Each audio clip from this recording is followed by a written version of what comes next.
What's up, everybody? Thanks for checking out another episode of Kenny's Record Collection. This is going to be a special all Iron Maiden episode. I'm pushing to get 666 subscribers. I think I'm at 650 right now, so maybe this video will get me to my goal. Once I hit 666, I'm good. So I'd appreciate if you're checking out this video. Hit subscribe, hit like, give me a comment, let me know what you think. So today I'm going to be showing off my Iron Maiden collection. Not only do I have records, I also have t-shirts. This particular one is from the Number of the Beast album. This is not an original, but I do have a bunch of original Iron Maiden t-shirts from the 80s. So stick around and I'm going to show you them all right now. All right, here we go. Let me grab my stack. This is some real serious Iron Maiden heat. I've been an Iron Maiden fan since I was about 12. So it's over 30 years. So I'm not going to tell you my age, but it's much longer than 30 years I've been an Iron Maiden fan. Anyway, I'm going to get right into it. This is an original Stranger in a Strange Land jersey from the Somewhere in Time tour.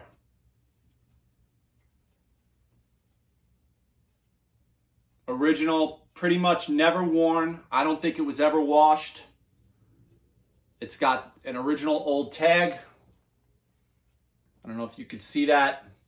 But yeah, this is legit vintage 1980s Iron Maiden t-shirt.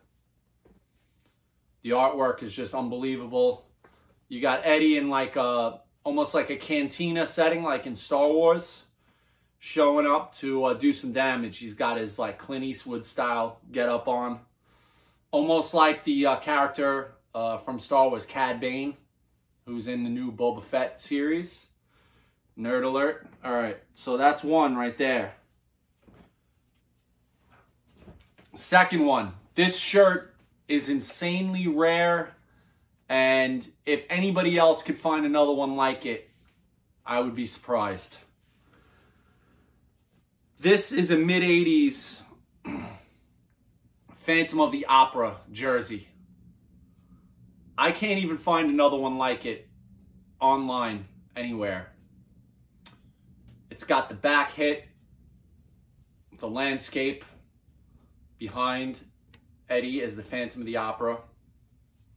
Again, 1980s jersey. It's got the old school tag. I believe these are like single stitch t-shirts, which I don't know, in the early 90s, most t-shirt companies switched over to double stitch. The date on it says 1986 Iron Maiden Holdings. So, of course, this is Phantom of the Opera from the first album, but the shirt they released, I guess, during the Somewhere in Time tour. Most of these shirts are from the Somewhere in Time era. Again, unworn condition. It's got some yellowing on it, but the shirt is almost 40 years old. So here's another Somewhere in Time era shirt.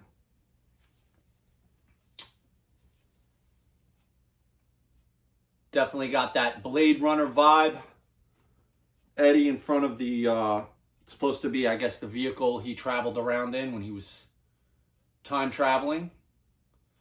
And this has all the world dates on the back. Not dates, but just locations. Really sick. This is like kind of like a light gray color. Somewhere on Tour 1987. It's got a little stain on it, I think. No, that's actually not a stain. That's coming from Eddie's hand. There's a stain over here, though. But this is also maybe worn once or twice. Really sick. You know I love this stuff, guys. All right, here's another one. A little bit later era. Seventh Son of a Seventh Son. On white. Real soft cotton t-shirt. I mean, they don't make shirts like this anymore. Just the material, you feel it. You know it's not a modern t-shirt. It's just got a whole different feel. And it's hard to tell, but I could see because the light is shining on my end.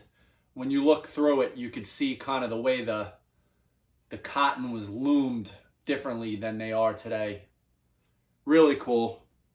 Derek Riggs artwork, of course. Iron Maiden's Eddie. And the back, I believe this was the artwork for the Clairvoyant. I think they released it as a single, where Eddie was like sitting at that desk writing. All right, another one from the Somewhere in Time era. Now, I love this shirt. This is a bootleg shirt. So, it's very small too, but I love it. This just, just speaks to me, like, you know, 1980s parking lot t-shirt. You got the Somewhere in Time artwork on the front. And then on the back, you got the World Slavery Tour artwork. You know, the huge Power Slave Tour. It was called the World Slave Tour. So that was like the year before. So, you know, the bootleggers just got a little, I guess, artistic license and just put that on the back like they always do. So that's my t-shirts. We're going to get into my records now. Most of these I've had since I was a little kid, 12, 13, 14 years old. A couple of them my brother gave me not that long ago. And we're going to start it off right now. This is a Harvest pressing of the first Iron Maiden album. It's got a promo punch on it. It's got the Harvest labels. Very cool. Original pressing. I believe this was before Iron Maiden got picked up by Capitol in America. I'm not sure, but you'll see this next copy. This was my childhood copy of Iron Maiden, first album. I believe this is probably a little bit of a later pressing, but it's on Capitol. It's got that like maroonish purple label. Put this back. Okay. Women in Uniform, the 12-inch. Women in Uniform is a cover song. I forgot the name of the band, excuse me. I don't remember the name of the band, but Maiden made a run with this song. And they also made a video. So they were trying to hype it up. Maybe in the UK, the song Women in Uniform was like a well-known song. And when they covered it, they figured they would get a little, you know, traction. It's got Drifter and Phantom of the Opera live on side B. And this was on EMI. So, not sure of the lineage of what happened. They were on EMI for a while, and Harvest, and blah, blah, blah, then Capitol. This is a running Sanctuary. I was going to say Running Free. This is a Sanctuary 12-inch. It's got some other songs on it. Prowler, of course, Drifter, and I've Got the Fire, which is like a B-side. Oh, and they're live also. Very cool. This is on... This is also on EMI. All right, moving right along. Here's an original copy of Killers. This also is on Harvest. You really can't see. I mean, the Harvest logo is there. Pretty cool.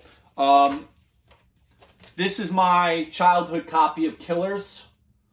And it's really special to me because it's got a Record Factory label on it. Record Factory was like the coolest record store, and it was about 2 miles from my house. My brother and my friends and I, we would just walk there whenever we wanted to go buy records. And they always had killer stuff. This is a probably mid-80s Capitol pressing. Hard to see, but whatever. Just figured I would show it to you. Yeah, Record Factory was just a great store. They had Huge punk selection, hardcore, metal, everything. All top 40 stuff. They had tons of t-shirts.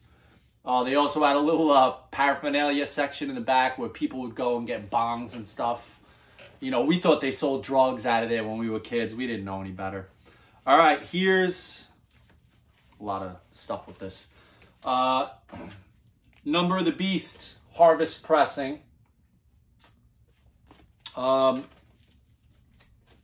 You got the cool artwork on the label. I don't know if you could see. I apologize. Then it had an insert where you could order t-shirts. Official Eddie merchandise.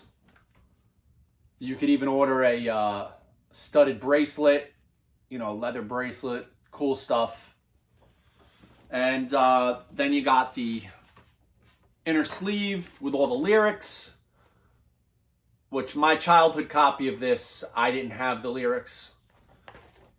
And it's got a bunch of cool photos. I guess obviously from the Killers tour. Let me move on. Yeah, my childhood copy of Number of the Beast. It's got, I paid $3.99 for it. It's got the promo punch. I think I bought this in Manhattan. Second Coming Records, maybe. They had a lot of like weird promo stuff in there, you know. And this is also, it's got a Harvest label on it. So I don't know what's up. I don't have a Capitol version of Number of the Beast. Unless it wasn't released on Capitol, I'm not sure. All right, Peace of Mind. Wow, this album is just a banger. Still have the original inner sleeve. Look at this artwork. When I first saw this artwork, was actually my cousin Eric. He had the poster in his room. And I was a little kid, like maybe 8 or 9 years old when I first saw it. And it freaked me out. Like Eddie in a like a mental institution. Really cool. It's got the merch sheet, merchandise flyer, the cool picture on the back of the band sitting down at the table, like with the brain on a plate. Pretty sick.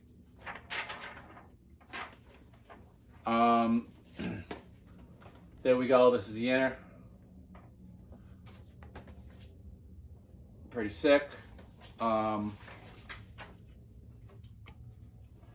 Beautiful label with the brain on the plate. Sick. I love it. I mean, Iron Maiden, I mean, they've always been one of my favorite bands. I actually bought tickets to go see them. They're playing in December. And I can't wait. It's a long way off, but I can't wait. All right, here's a sealed copy of an original Power Slave. This is, I'm not sure which pressing it is. Can't tell. But yeah, this is a sealed original. Oh, it's a Capitol pressing. 1984 it came out, I believe. Still sealed. And then I have the open one. This has a textured, this is like real nerdery, but this has a textured sleeve. You'd really have to have one to understand the feeling of it on the front cover.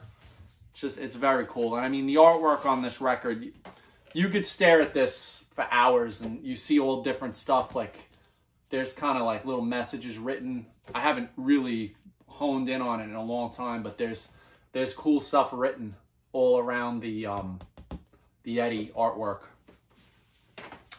Another sick photo of the band. It looks like they're in a tomb. And, you know, they have, it's, I don't know if this is supposed to be Eddie. I guess it is, because there's like a mummy hand coming out.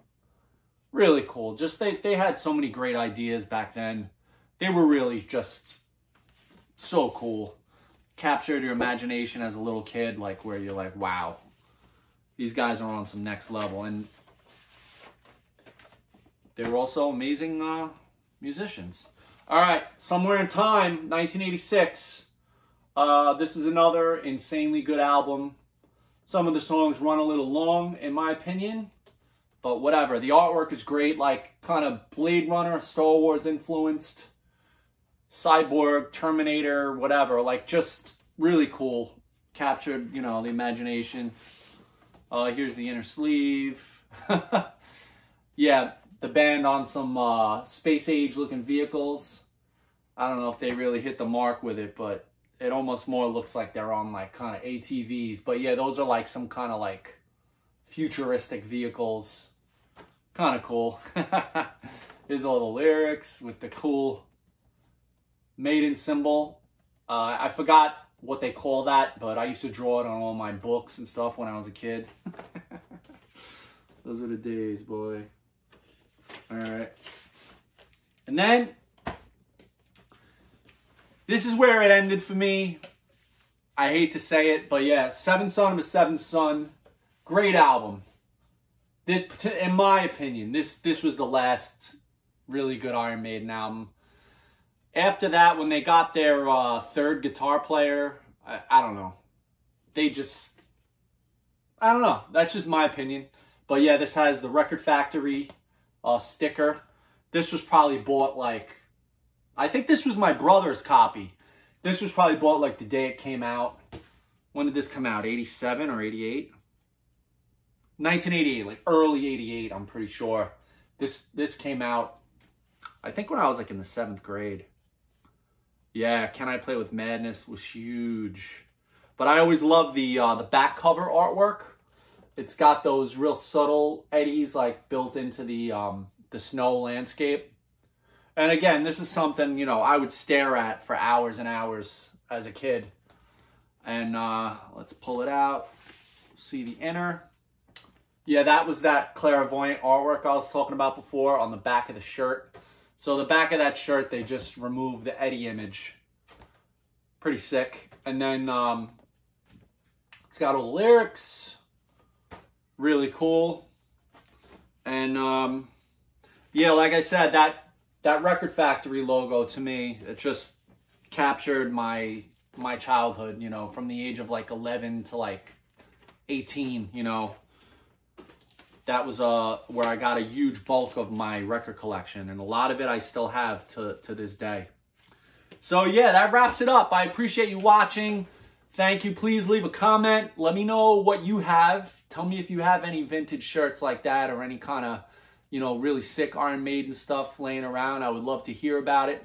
I have some other stuff too, like some pins and all that, but I'm not going to dig all that out. That's just like too obscure and just boring.